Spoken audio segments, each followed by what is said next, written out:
günde bizi hayatlı fəsillər silmək üçündür.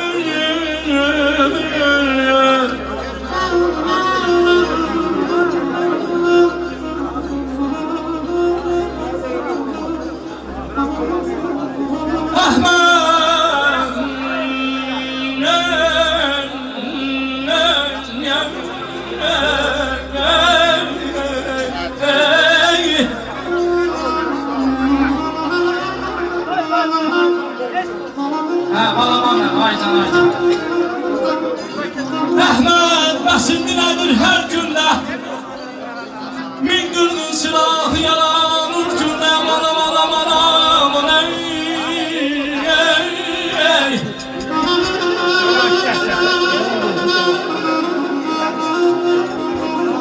Yaşanlar bilmir ki vaxtı gələndə,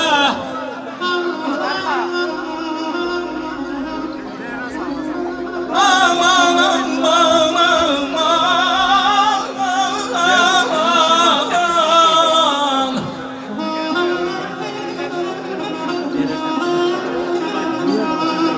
Yaşanlar bilmir ki vaxtı gələndə,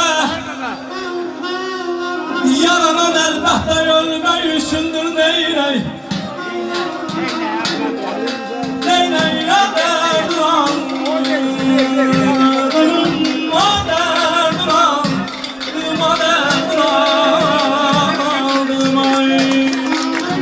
Azərbaycanımız ürəkdən almışlar dostlar. Varımız Qarabağla, bütün Azərbaycanımız var olsun. Beş olsun, var olsun. Təşəkkür ederim. Ana, vardı.